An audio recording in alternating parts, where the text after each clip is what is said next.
Good morning to you, Aldrin, and our viewers. Indeed, we're here at the Orkney Magistrate's Court ahead of Sibusiso Kula's appearance. You'll recall that Sibusiso Kula is facing a murder charge after he was linked with the murder of his wife, who actually was discovered injured on the 27th of November last year. It appears that Mr. Kula transported his wife to a medical facility where it was found that she had a stab wound in her back, and the weapon that was used to inflict that wound was never found. In as much as some time went by until police investigations linked Mr. Kula, he was arrested in January, where it was found that Mr. Kula was indeed allegedly linked with the murder that occurred. However, it seems that Mr. Kula, however, told the police that he was not at home during the incident, which appeared to be a robbery.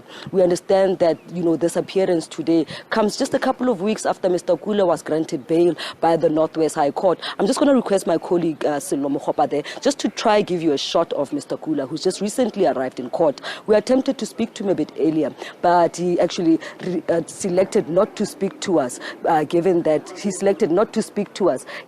still wants to, have deliberations with his legal representative there. As you can see, those deliberations are going on with Mr. Kula, getting final advices from his legal representative, as there's been stringent rules that have been set out by the Northwest High Court about what he's allowed and not allowed to do. You will understand that he was actually requested to submit his passport to the courts and ensure that he reports his every movement at least twice a day to the nearest police station. And he's also been given succinct rules there not to make any direct or indirect contact with his children.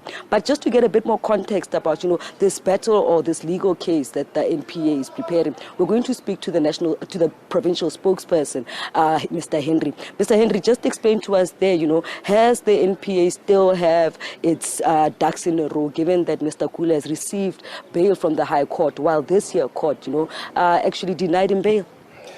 Well, he took it upon himself to exercise his constitutional right after the very same court we had denied him bail. And he sent his appeal to the Northwest High Court, where he was subsequently granted bail. But we should highlight this, that bail is not a conviction in itself. Our opposition to bail, the reasons that we stated, the High Court felt that they were not persuasive enough. But we are happy that they indicated that they gave stringent conditions attached to that bail.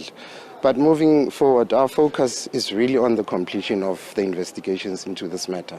We're not disturbed by the granting of bail. We are focused on completing investigations so that we can move for trial.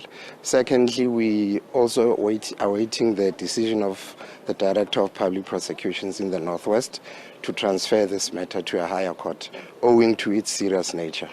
Thank you so much for your time, Mr. Motlhomi. Mr. Motlhomi explaining to us there that, what is waited for currently is mostly the decision by the Director of Public Prosecution as to when this case will be, diverted to a higher court, given the seriousness of the matter. But we prepare now for court to proceed at 10:30, owing to delays caused by load shedding. But I'm just going to request my colleague just to give you another small glimpse at Mr. Kula as we prepare to make our way into court and set up for this appearance.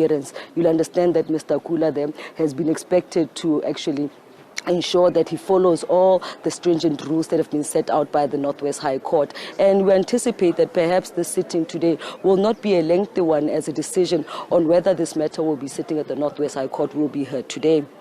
From us here at the Orkney Magistrate's Court, back to you in studio.